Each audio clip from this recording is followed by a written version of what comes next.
Thank you for joining us for today's Cultivating Success Sustainable Small Farms webinar. Today's webinar is on selling your products on Etsy.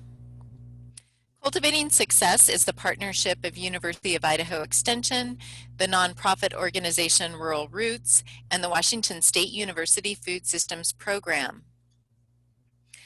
Today's presenter is Kate Painter. Kate is an extension educator located in Boundary County, and I'm Colette D. Phelps. I will be your facilitator today. Just a couple of webinar tips. If you could close all the other programs that are running on your computer, that could be helpful as we're sharing a lot of bandwidth with our neighbors these days. If you have any problems with your sound, if it's starting to sound choppy, slowed down, you can always type in the chat for technical assistance to find out if that is unique to your situation or if we're all experiencing that. At any time, you can call in on your phone. If you do that, mute your computer sound so you don't get feedback. During the presentation, please type questions for Kate into the chat or the question box, and we are going to have some times where we'll stop and she'll answer those questions. The handouts from today's webinar will be available to you to download on your computer from the Cultivating Success website, and I will also email those out to you if you're watching this live just following the webinar. With that, I'm going to go ahead and ask Kate to share her screen, and we'll jump into the topic of today.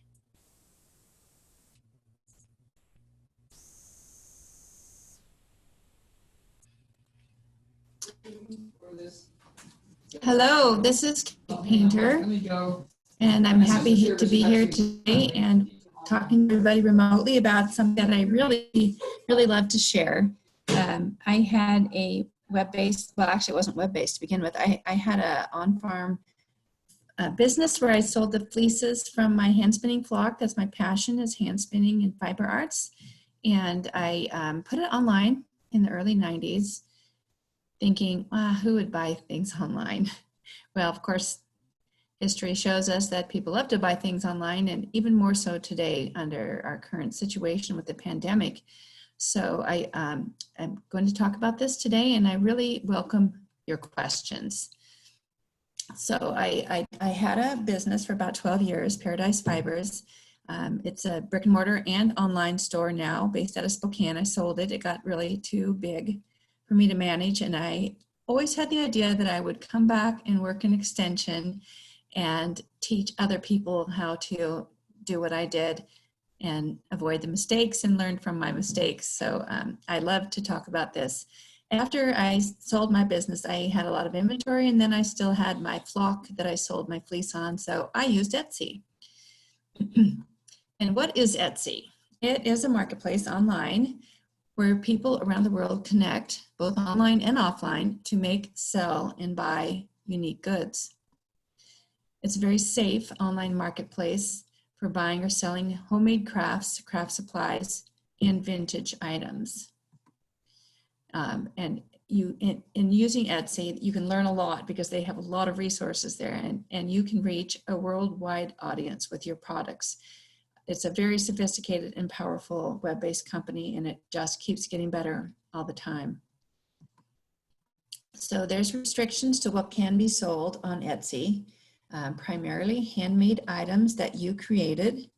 For example, there's a lot of like personalized type things, like maybe something for your baby that's got your baby's name on it, or a signpost that's got your family's name on it for your house. So a lot of those personalized types of items are fun, but a lot of things that you would see at craft fairs as well. It's also a great place for buying and selling vintage items. They have to be over 20 years old. And you can also sell commercial and handmade supplies. So I sold primarily sheep fleece from my farm and yarn, and also supplies for hand spinning.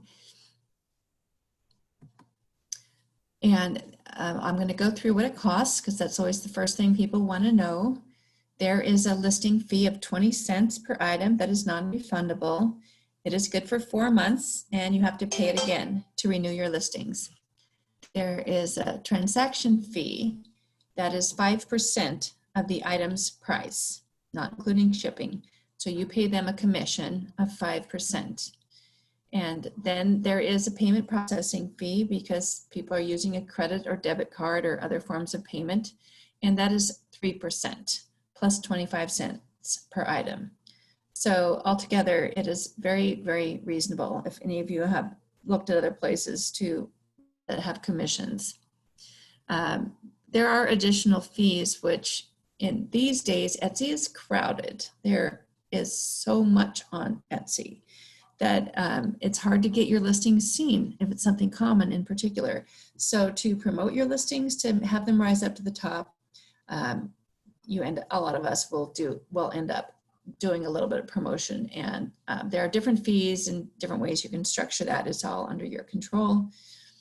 You can also create a personal website within Etsy, and that's called a pattern. I've not done that. Mainly I use this to sell all the inventory and additional things I was creating after I sold the bulk of my website business. Okay, so getting started. You need to name your shop, create your identity, and it's going to be part of the web address of your unique Etsy shop. You can't use punctuation or spaces in your shop name, and it can't be longer than 20 characters. It has to be original. No two shops can have the same name. So you may end up having to add some sort of personalization on the end, like workshop or and co, or maybe a place name. But don't worry too much. Don't stress over this, because you can also change that if you have a better idea as you're working on your shop. Here's mine. It's called Sheep Symphony. There's a children's book called Sheep Symphony that I really, really love. That if you just search for Sheep Symphony, that will be what comes up in Etsy. But so I started using Etsy in 2014. I think I sold my business in about 2012.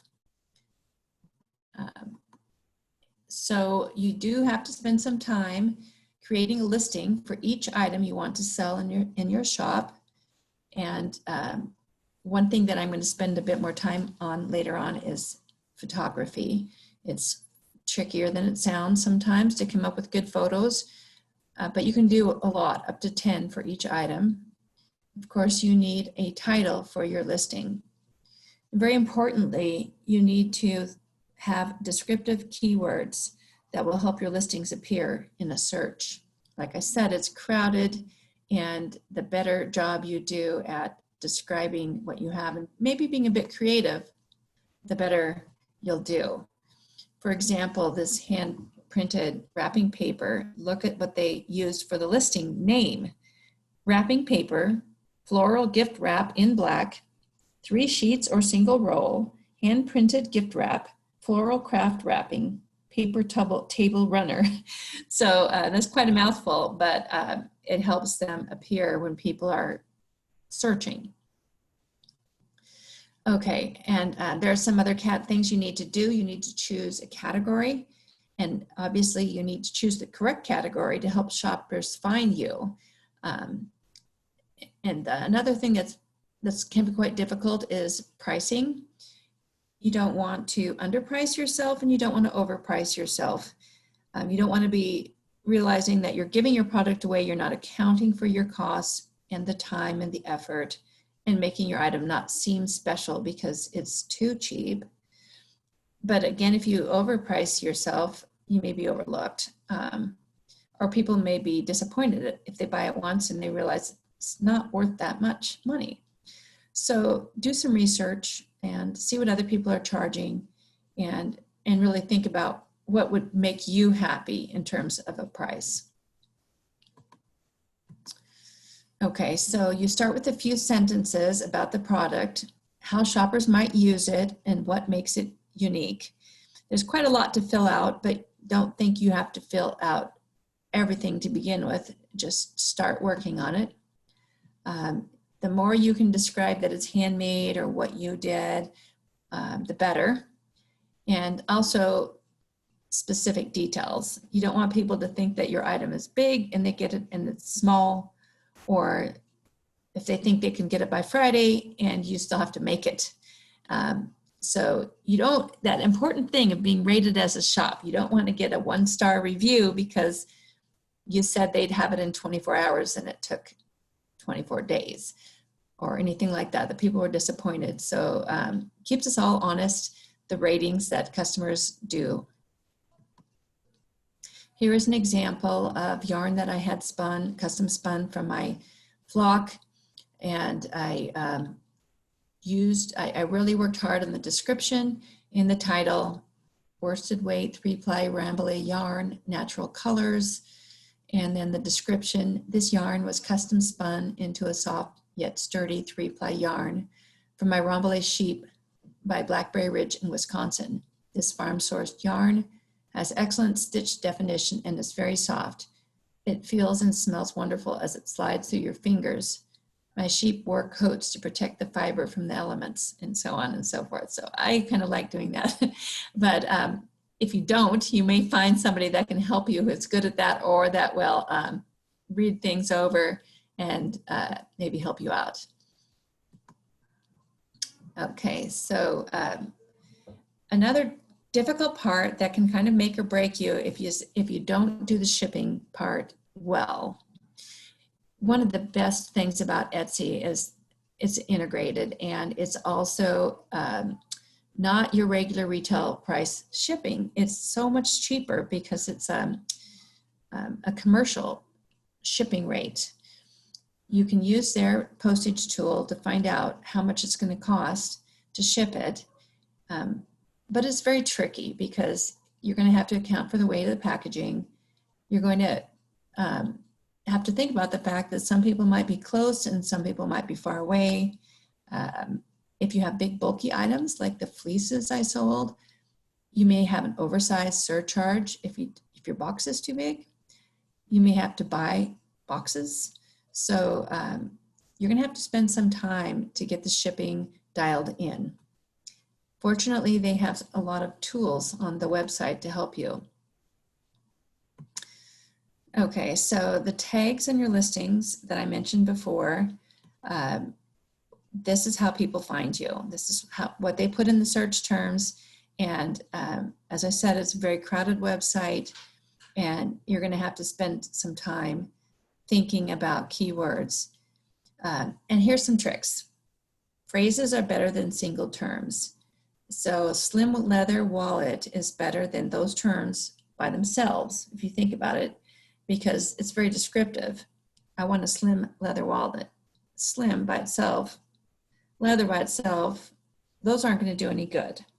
So one way to do some research is to look for somebody that's selling something similar and see what they're using.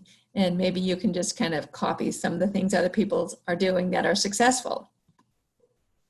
Another trick you can do is think about how people might use your items or an occasion that it might be used for, such as wedding jewelry, coworker gift.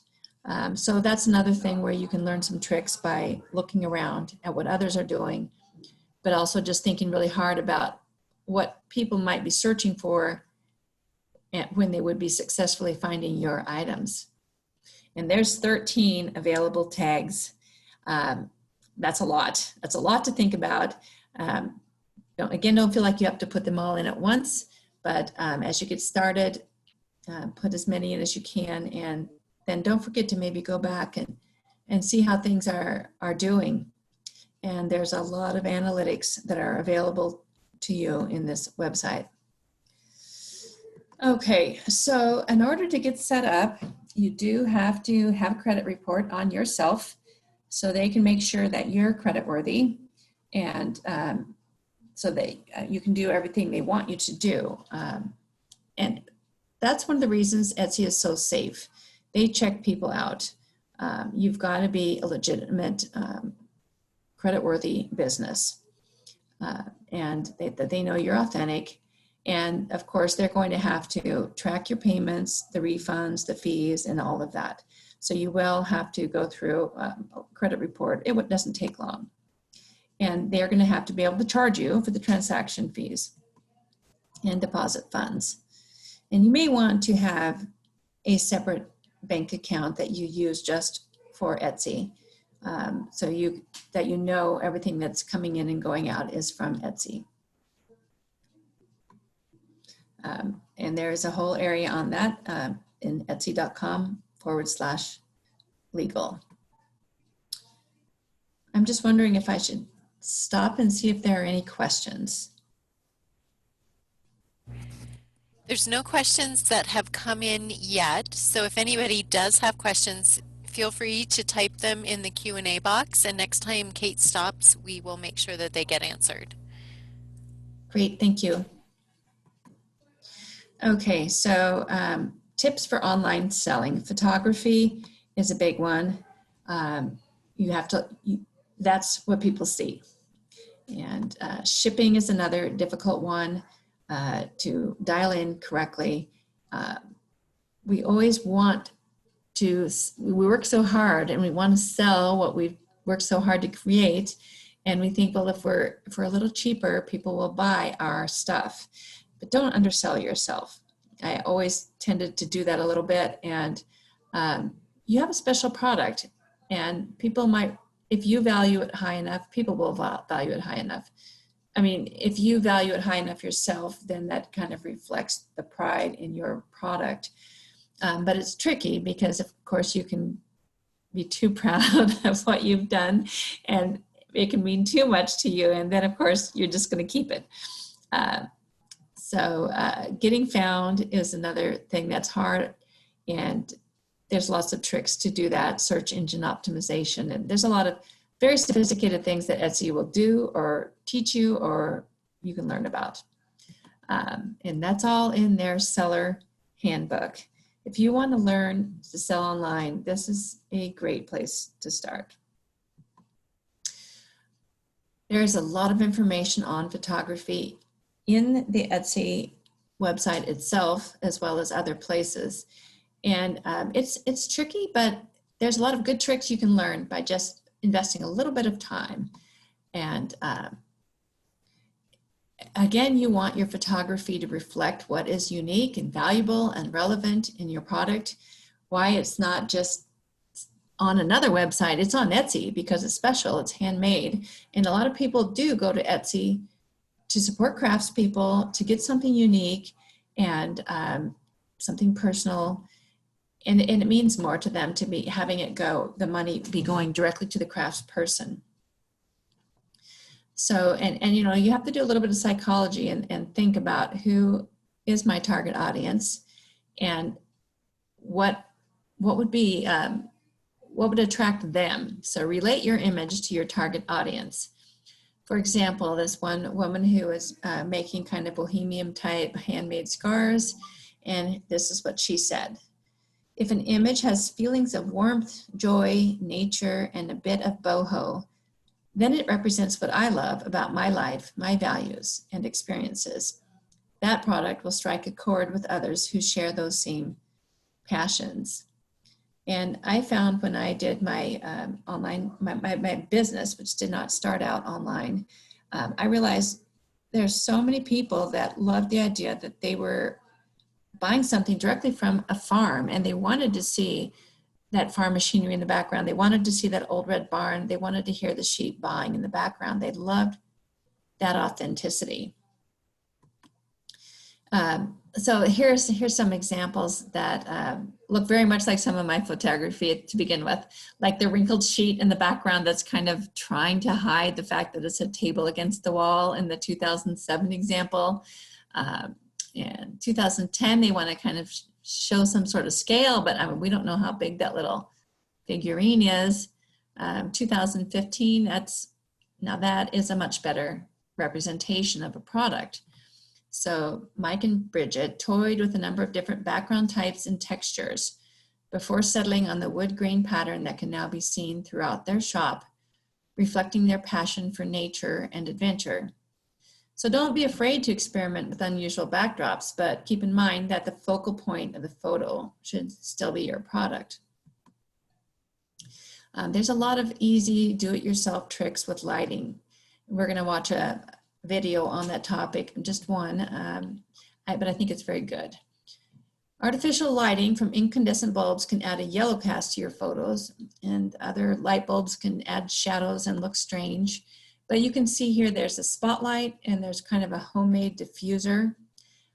Diffused natural light is a great way to minimize glare or shadows, but we can't always go outside and photograph things. And a lot of times we're doing this in the evening, or we just need to set up some little place. This is small items that are being sold. So they've created a nice little setup here that's just perfect. Eliminating the shadows by using a reflector. And you can do it yourself reflectors from white poster board or covering a piece of cardboard in aluminum foil. And you can search for do-it-yourself bounce boards. And a lot of these things are not very expensive either if you end up buying some little gadgets online that help you do this, because a lot of us are doing this. So I thought this was quite good, and I've embedded this, so let's see how this will work.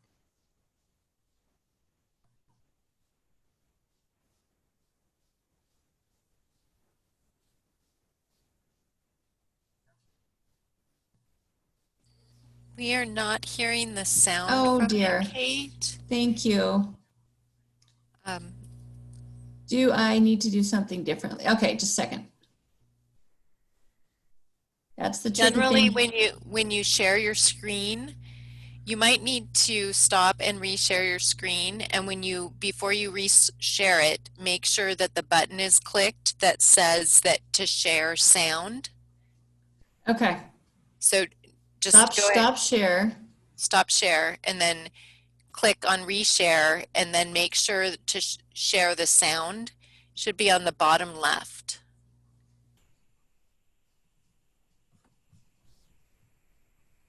Great. Okay. Tell me if you hear Hi it. there, I'm Luke Ayres, we and hear I'm going it. to show you how you can take dirt cheap but good looking product photos all by yourself without spending a lot of money and without knowing almost anything about photography at all. So let's get started. Now, first of all, you're going to need a space. So just get like a table with a wall, neither of which is really necessary.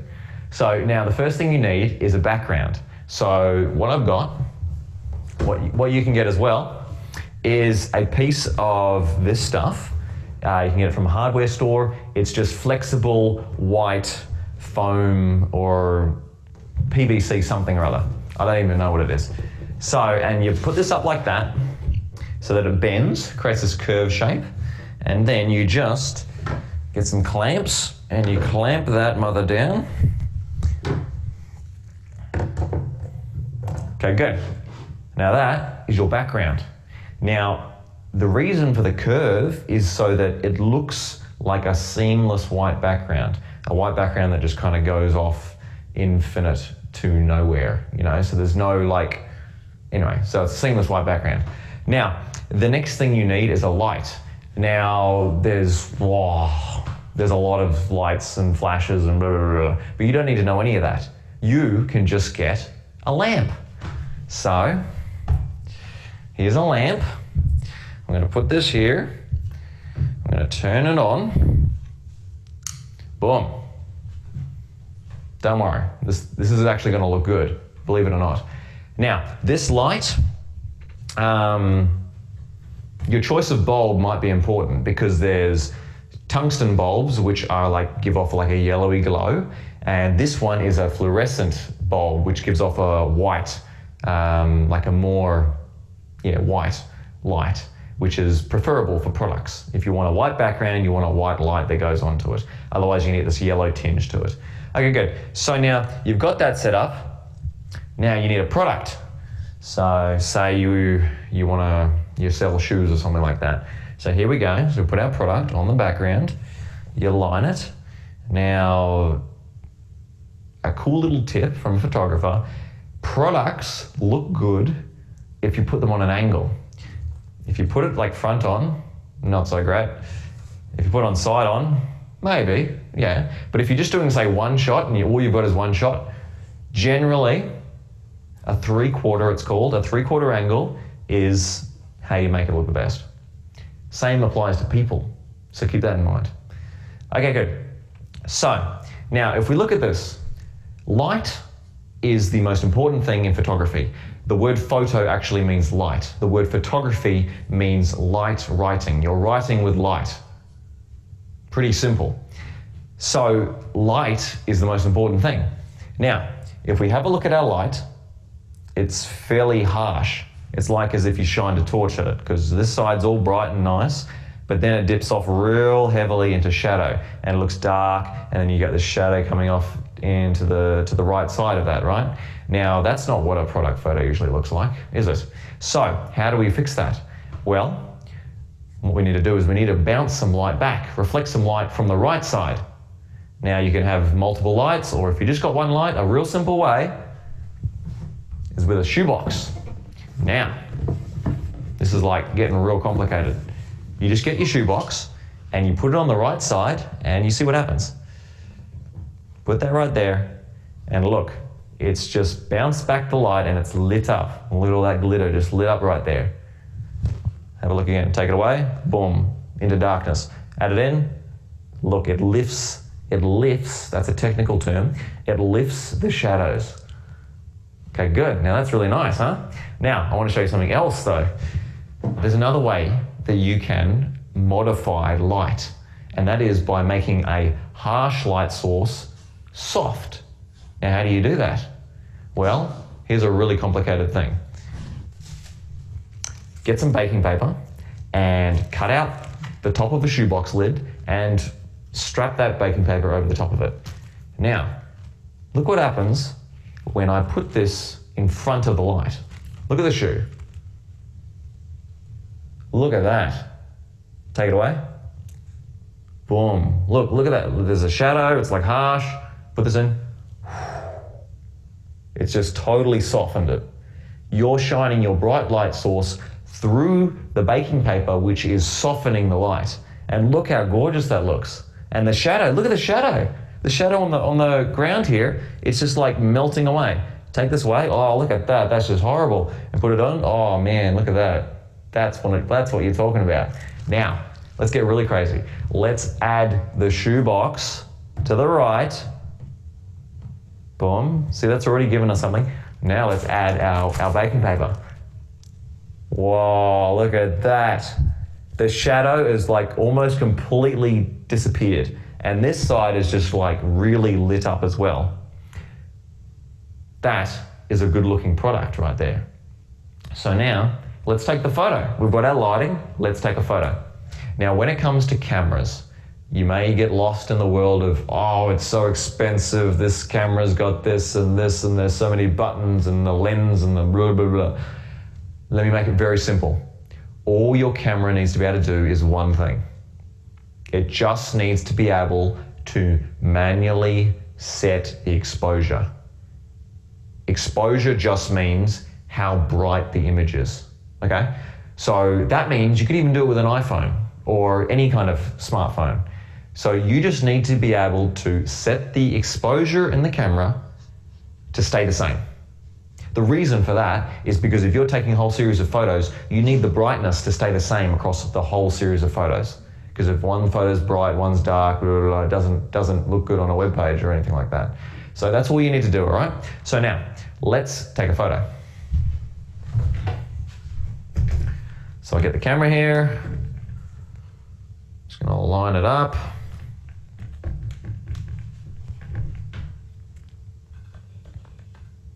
Okay, good. So now let's take some shots using the different styles of light that we went through, okay? So first of all, get rid of that. Okay, so let's just take a shot using direct light. Nothing changing about it, okay? Take a photo, boom. Okay, as you can see, it's not too bad, but it is very shadowy on the right side. And you have got that shadow that disappears off to the right, and you know, maybe that works for you, maybe it doesn't. Now, let's chuck in the reflector on the right side here, okay? And that bounces back a nice portion of light. So let's pump that, let's fire that away. Boom, oh, look at that. That is very nice now. You've got the glitter, it's all just lit up. It's just like, it's Very nice. It's almost like you've got a second light on the right side, but you just got a shoebox.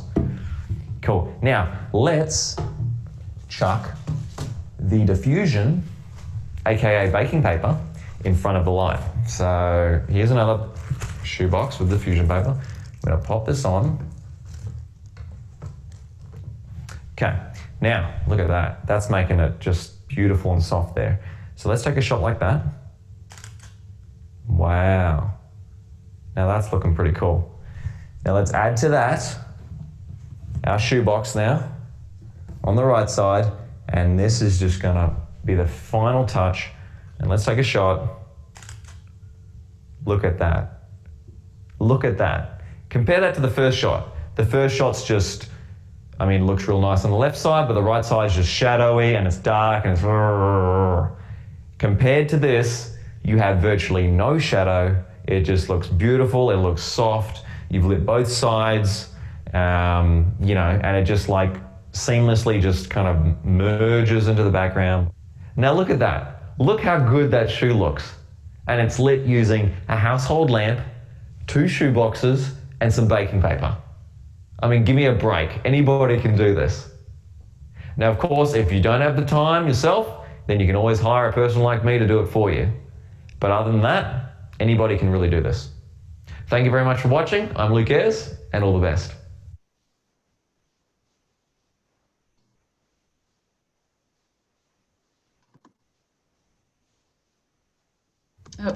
Okay, so I hope that was helpful. I learned a lot from that, as well as some other ones and I ended up making a box.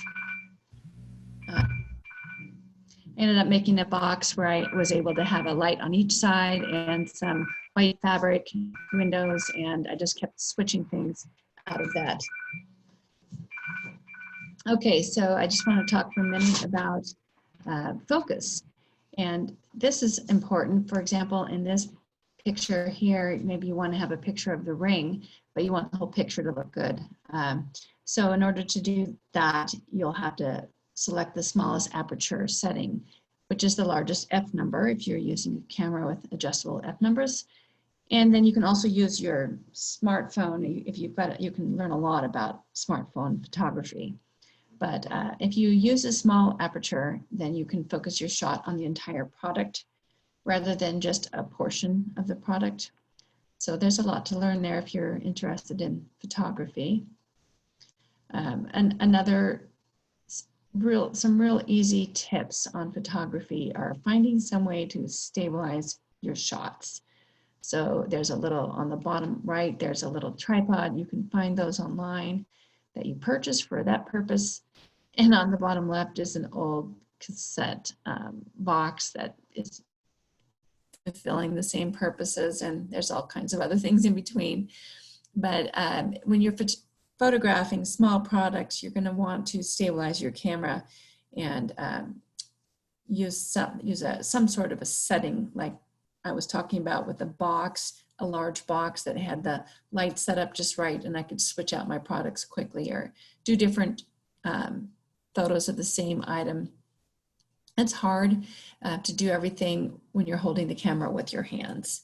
And even though the photograph might look good, if you look very closely, they do end up coming out blurry, and then they're just not going to have the same angle. It'll look very professional if you can find a way to stabilize your camera. And then there's so much you can do after you've done your pictures. You're in digital photography, so many user-friendly options online. A lot of them you can just say autocorrect and they'll fix the lighting. Other ones you may want to play around with them more. And there's a lot of free ones. And Etsy has a very good resource list and up-to-date. A lot of things that are free that will do a really nice automatic job of making your photos look amazing.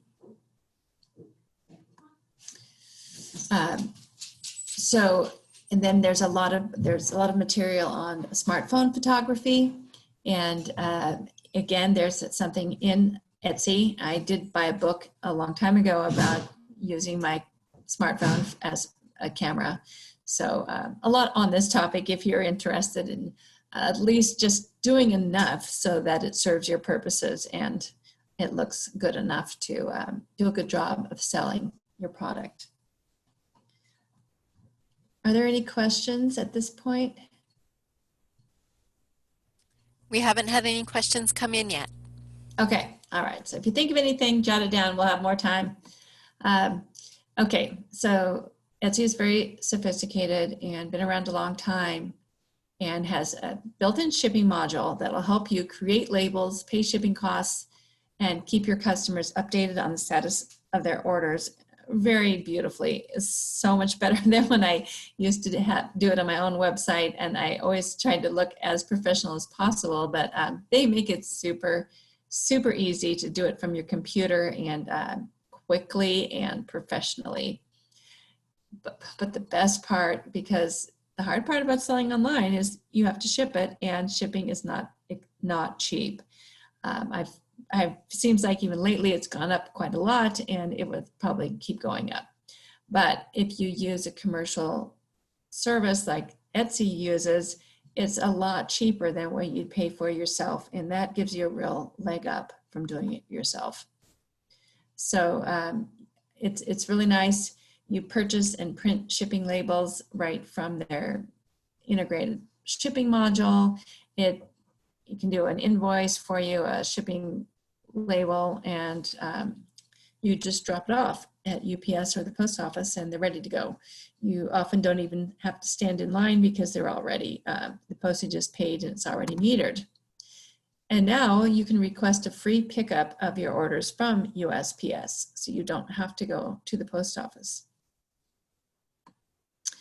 And they have these beautiful modules that tell you what's going on with your package, like you've seen from all kinds of commercial outlets yourself, but Etsy has their own, and they're just very nicely done.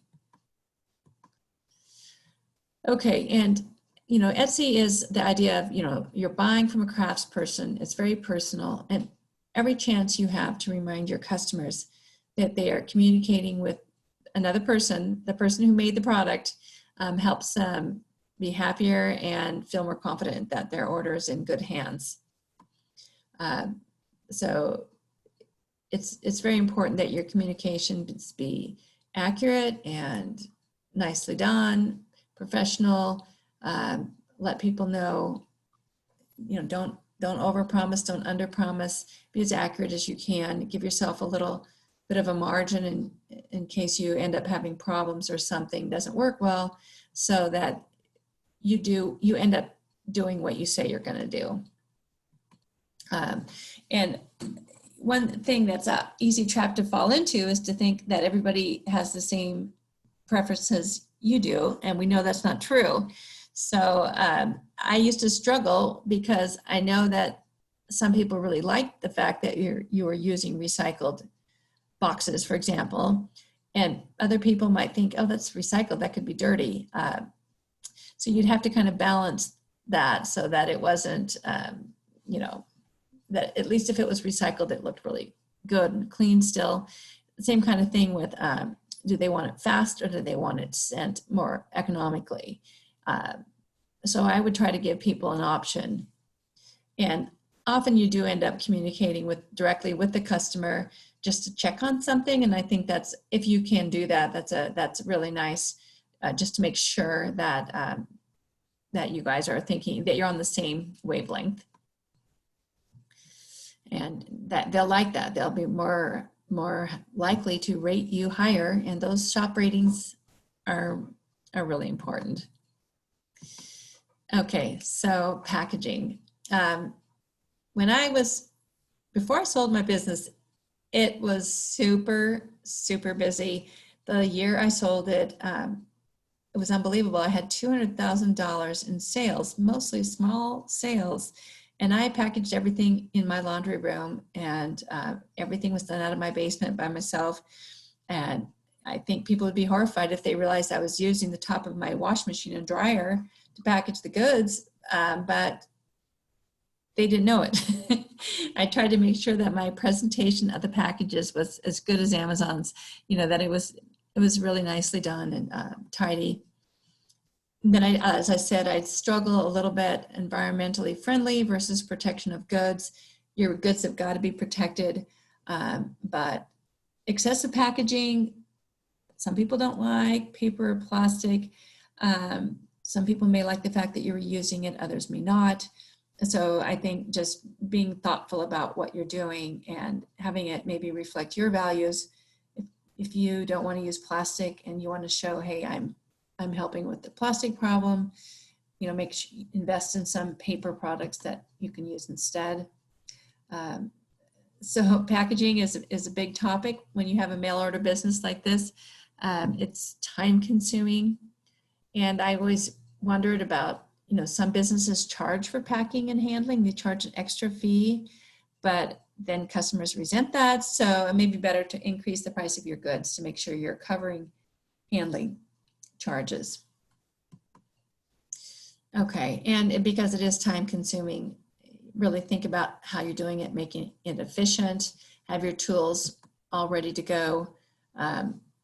Evaluate your space. I had this laundry room space, but I had tools hanging from the walls and everything in little file folders or little shelves that were all ready to go.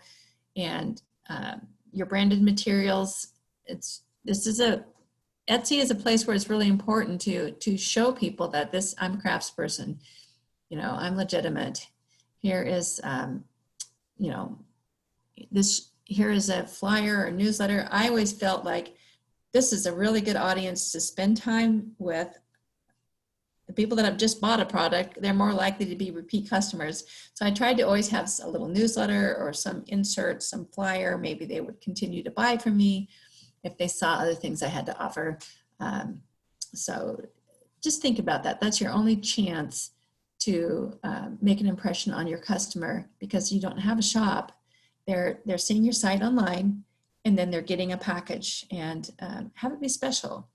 At Christmas time, I always used to put a piece of candy in the package.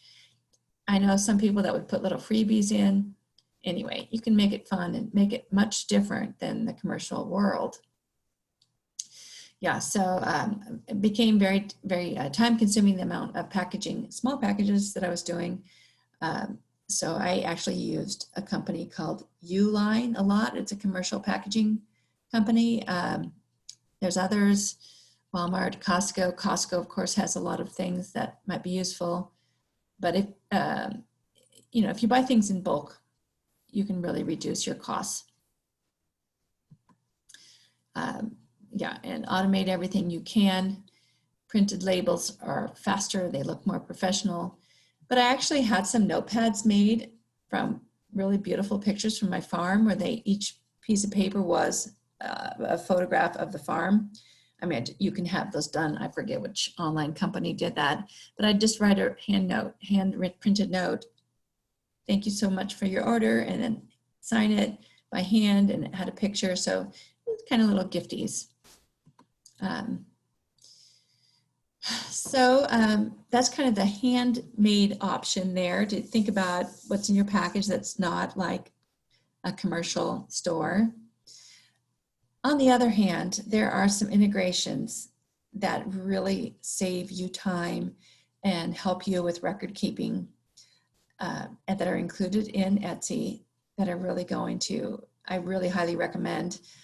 You can integrate your account with QuickBooks or TurboTax, other accounting software options. There's social media integration. Pinterest is a good one. There's search engine optimization tools, also called SEO, including their own, which is called Marmalade. As I mentioned before, photo editing tools that are free. Inventory management, analytics. I mean, it's sophisticated. It's been around a long time, and it's just, they don't charge very much. It's included. One way you can use Square, which you've probably heard of. It's a way you can have a Square store, and you can, if you're at the farmer's market, you can have a Square account and you can slide somebody's card. Well, they integrated Square so that you can have an in-person store. You can advertise on Etsy and have an option that they can also buy in person, whether it's at the farmer's market or wherever. And you can you can integrate that into your Etsy account, and that will help you with your accounting and your financial management. So it just adds a lot of flexibility that you can also do it in person and capture those sales in your account. And inventory management, other really wonderful tools. It's a lot to take in at first, but there are some very good manuals, and outside of Etsy, you can buy some things like starting an Etsy business, but for dummies, Etsy entrepreneurship, Etsy empire, proven tactics for Etsy business success. So I recommend you read some of these. They'll help you out a lot. And there's just so much information available from Etsy.com itself. You can sign up for their newsletter on their site. You can search in their seller's guide, and there's just lots of information there. And so this shows the analytics from my shop, and I did spend some money on promotion to be optimized so that whatever I was selling would come up to the top. That helped people find me and maybe favorite my store and come back later on, but at least initially to be noticed, you may have to spend some money because there's so many people on Etsy. So over the years, I haven't been very active on it lately, but I have had almost $5,000 in revenue. There's been some expenses, but really pretty minimal, a couple $100 at the most, even the fact that I promoted, so I spent a little bit more to have my stuff come up higher. So I had 119 orders. I'm not sure what the conversion rate is, but anyway, I've been very satisfied with that. Okay, so if you have any questions, here's my contact information. My email, cell, office, my blog. My blog is very general for Boundary County agriculture. And that's all I had. Great. Thank you, Kate, for that overview of Etsy. We haven't had any questions from the audience yet, so I encourage you, if you have any questions, now's the time to type those in.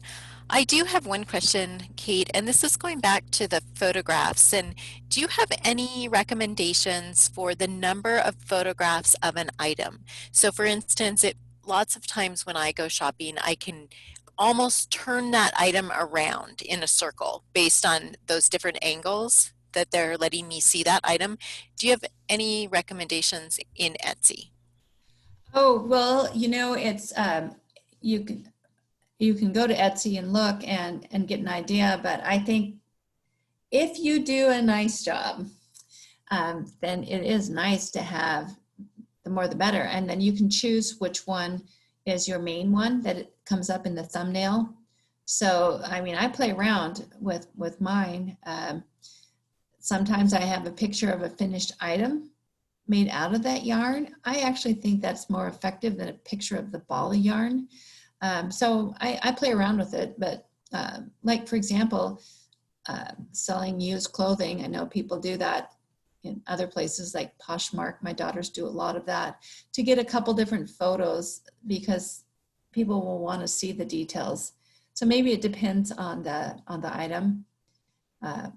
It is time consuming. The more you do that, of course, the more you've got to just really spend a lot of time. And so maybe it's not worth it to go too crazy over it. But if it's, you know, if it's a handcrafted item that you're asking a lot of more money for, I would recommend that you do as many as you can, because people can choose to look at the first one that comes up or all 10 of them. Okay, great. Thank you, Kate. We do have a question that came in, and this is from TL. TL asks, or actually makes a statement, right now, the nicest thing about my farm business is that I don't have to collect sales tax. How does Etsy help with this? Oh, that's a good question. Now, when I had an online business, I had to collect sales tax on everything that was sold in the state that I lived in, and that was Washington at that time. And if it was going out of state, I did not have to collect sales tax. And Etsy will help you track those things. TurboTax is integrated. You've got to do your own reporting. And I would imagine at some point that that those rules might change, because there's a lot of sales tax revenue that is not going to states when you're shipping it out of state. But it does do a great job of giving you all kinds of information. So if you need to go look back up at something, or even if you don't want to integrate it, if you just want to have your records, how many people did I sell into in my state? And the rules are, if you sell online to somebody in your same state, maybe you're in a state that doesn't have sales tax, that would make sense, like Montana or Oregon.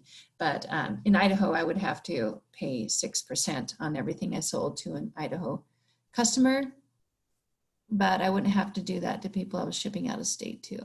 So it gives you really, really detailed information that's helpful. You can always look back and see what's happened. Great. Thank you, Kate. That is all that we have for questions today. I want to thank our participants and to remind folks, especially those that came in a few minutes after we started, that I will be sending out a copy of Kate's presentation, and that is going to be available through your email. We will also have a recording of the full webinar that is going to be on the website, the Cultivating Success website, and I am going to scroll down through her slides very quickly and show you where that's going to be. I apologize for the scrolling nature today. A little bit of technical challenges. So this is the Cultivating Success website. If you go to this button, recorded webinars, that is going to be where the recording of today's webinar is going to live. You'll also see that Kate has a very nice webinar that is about selling online, and she goes through a lot of the specific online platforms that you can use to collect money as well as develop your own website. So you might want to look at that as well. We do have a few webinars coming up. We have some on produce safety that are coming up this month, and then in June, taking eggs to market. You can always keep checking back for newly added webinars at cultivatingsuccess.org/webinar series. We do have a very short post-webinar evaluation that we would appreciate your completing. That evaluation is going to launch in your browser when we close the webinar today. There will also be a link in a reminder email that you will receive tomorrow, as well as a link to where you will be able to find this webinar recording and the associated handout. With that, thank you again, Kate, for that great presentation and introduction to Etsy, and we hope that you all have a really great week.